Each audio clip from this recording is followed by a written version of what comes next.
Hello and welcome everybody to another video about DUNGEONFOG. My name is Till, and as you see, we have recently improved on our setup for videos. So let's start. Alright, it has been a while since I produced the last video and there's a lot to catch up. So I'm doing my best to keep this short and walk you through all the things that have been updated in the past days or weeks. Let's start with the elephant in the room. We have recently launched. I'm so proud of the progress that we did so far, and it has been a hell of a journey, and we're very happy with the results so far. We did a soft launch over the past 8 days now, and we brought everything online step by step, tested everything, encountered a few bugs, got rid of them, and now we're getting ready to celebrate our official launch in Essen on the Spiel, the convention in Germany, which is going to start on October 25th, which is our official launch date, and which will be from October 25th to 28th. To celebrate the launch with you, we have prepared a little goodie that we want to give away for everyone who is taking the time and is going to join us during the launch period. And when you're logging in, still getting used to the new studio here. When you're logging in during October 25th to October 28th, you're going to find this awesome red dragon waiting for you. You don't have to be premium. It's available for free users. It's available for premium users.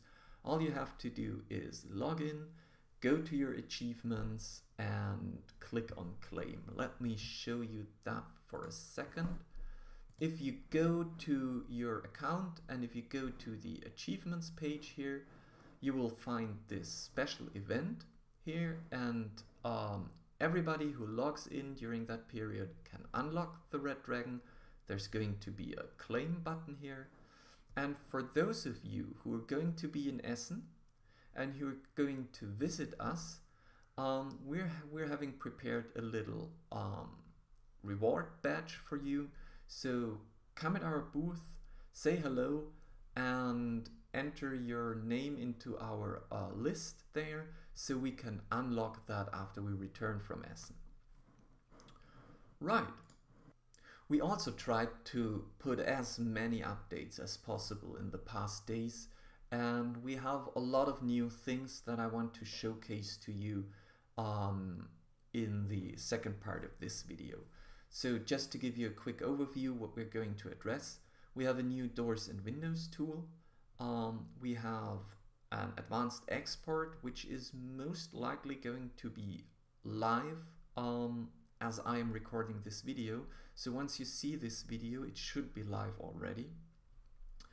We have also prepared a map versioning tool, so you can revert your map to older versions. Not sure if that's going to be live when I release this video, but it's definitely going to be live on latest Wednesday. And we worked on a lot of improvements for working with the editor. So you can now duplicate props, prop groups, shapes, light sources. You can duplicate that to different levels. I'm going to show you that in a minute. We have a lot of new shortcuts, and we have added a lot of options to help you organize your maps, to help you improve the workflow, and to help you improve your performance. So there's a lot that has happened in the past days, and now let's dive into it. So here we are in the editor, and let's have a look at the things that we have prepared in the past updates. Since I'm blocking Since I'm blocking part of the screen, let's try to do something else. Let's go into ghost cam.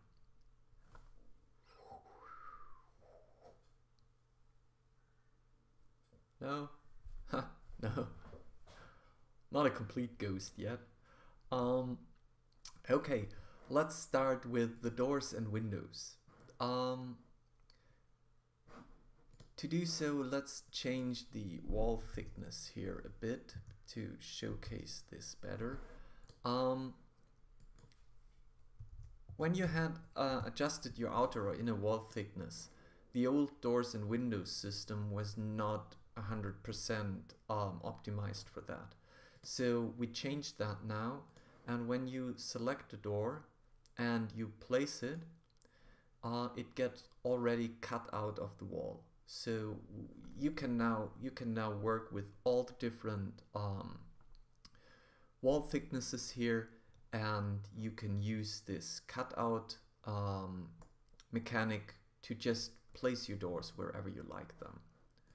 You can use different types of doors, and let's look at all the different options that we have. So you can find them here. They are now below the doors and windows selection, and you also find them when you select a specific door on your map.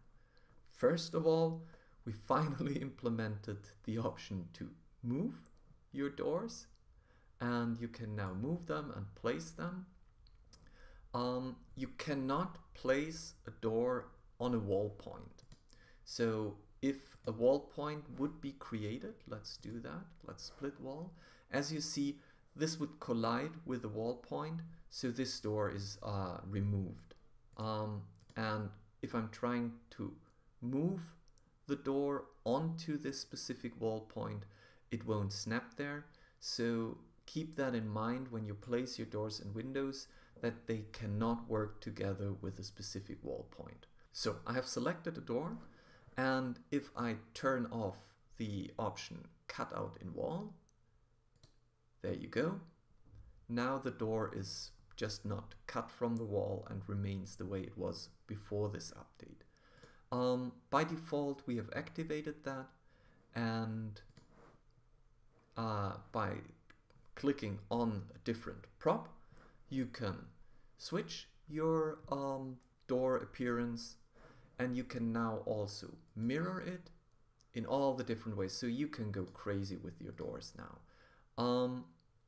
Snap to grid is still there, so if you activate that and you move your door, it only snaps to the grid and tries to avoid wall points. We also added something. There are 3 new options here: needs key, trapped, concealed. And those 3 options are now adding additional information for the game master. So if I say that this door needs a key and I activate that switch, you can now see that this door has a red dot. This red dot is only available for the game masters, and it's up to you if you want to export this red dot on your doors or if you want to keep that for you. You have an according option in the export above here. Right. Trapped. As you see, let's zoom in a bit. I think this would help a lot if we would look closer to that door. As you see, the door gets a red glow. That means that this door is trapped. And if I would conceal this door, 2 things would happen. First, we automatically remove the cutout, because you don't want your players to see that there is a cut wall here. And we also give this, let's click that away, we also give this door a red outline. So now you know that here in this wall is a secret door hidden, and it is locked, and it is trapped. So that's for the doors tool. That's all the improvement of the doors and windows. All those new options work for Windows as well, and we've also started to implement the trapped state, locked state, and concealed state for props as well. So you can find those options on your props as well. Now let's go to lighting. Over the past weeks working with the new lighting system, we realized that when you add a lot of new light sources to your map, this can slow down the editor a lot. And we have implemented a new option that says hide all light. And this option gives you the opportunity to turn off your lighting while you're still working or adjusting your map, and turn it back off or on to go back to the lighting system. So now I have turned it off, so all the lights are visible. And as you see, I have, or what I'm going to show you right now is, we have two different light sources here. I'm going to revert the alpha state of this light source back to 100% so that you can see it. We have two light sources here, and at least for me, working with the lighting, I realized that I sometimes don't want to have shadows for each light source. So what you can do now is you can select a prop, a light source like this one, and say turn the shadows off. So this light source does not emit any shadows, does not cause any shadows. Whereas for this light source I could turn it on, and now it would cause shadows. If I would have both active, and that was what bugged me with the previous system, was that you have two different shadows, and you often don't want to have more than one shadow on a prop. So right now I could play around with that, adjust the lightness of this one here, and turn the shadow off for this one. So revert this to 0 alpha. So now I have a light source that is mainly for atmospheric light here. Okay. So the next thing I want to show you is that we have implemented a few new options for the levels. So if I switch to my levels tab here, I now have a new switch that says allow ghosting for levels above. And what it basically means is we have a level above. Previously you had to turn off all those levels. We had feedback from our community, and they asked us to do something about that, and this is our solution to it. So you can now deactivate the switch, and you will only see the currently active level. If I switch the level, all the same, I'm now in the new level, and if I switch back, I'm in the level below. I don't have to turn off all those levels manually like I did before. What we also added is the option to duplicate props into next levels. This works for single props, prop groups. This works for shapes or group shapes. So whatever you could duplicate before, you can now also duplicate into the next level, and it's pretty simple to do. All you have to do is press Ctrl D, so you have a duplicate, and now you switch into the next floor, and there you go. We're going to do the same thing for rooms as well, but this is something for post-launch, so please be patient with us. It's going to come, but it will take us some time. Right, now let's have a look at the new export features. So when I go to export, you already know this view, but what we have added here is we have added a lot of new options here. And you might remember from one of the announcements I posted on Discord, we have also addressed the basic map presets. so that they can fit those new options. You already know PNG, that's the way we exported previously. You might have seen that we have added JPEG as an export option. We also added WebP, and now we have added PDF and multi-page PDF. So if you switch to PDF, not much does change here, but what you do when you click on export is you will generate a PDF of this map. More importantly, the multi-page PDF.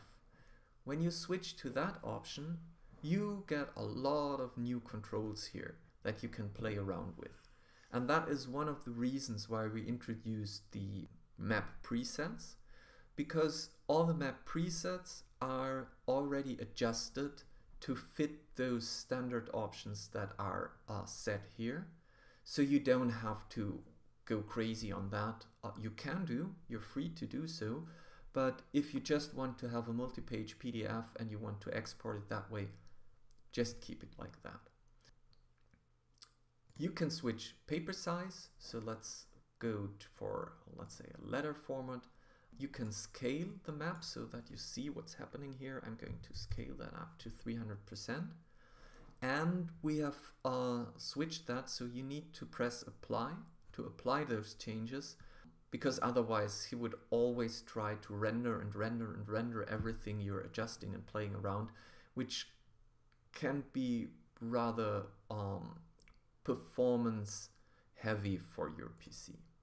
So once I click on apply, I now get a 300% scaled map, and all the tiles that are created are now in a letter landscape format with a margin of 10 millimeters to each side.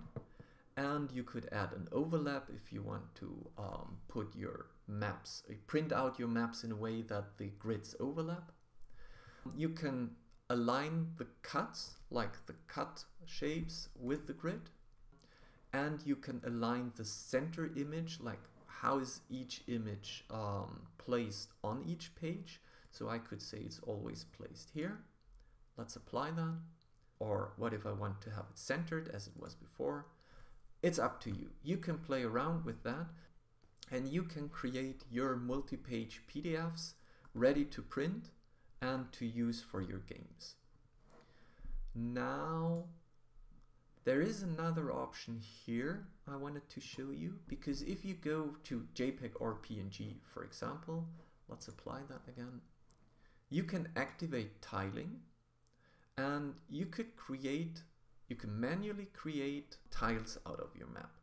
So right now I have one tile, like one big tile here, and it's going to be 3150 pixels per side. But I could change that to 3 by 3. And now I would have three 1050 by 1050 pixel tiles here, which is pretty helpful if you're having a big map and you want to export it and the file size is too big to get it into your favorite virtual game table. You can now create tiles, and you can import them tile by tile and build them together in your VTT. So, thank you very much. I'm pretty sure I forgot some things, so don't forget to check Discord. Don't forget to check our platform updates or our forums. And I can't wait to see you around on October 25th to 28th when we are celebrating our launch. And we would love to see you on Discord. We would love to see you on social media and have fun building your maps. And as always, let us know what you think. Oh, and now I can say that too. Since we are going to release regular updates here or regular videos on YouTube, don't forget to subscribe to our YouTube channel. And now I'm off.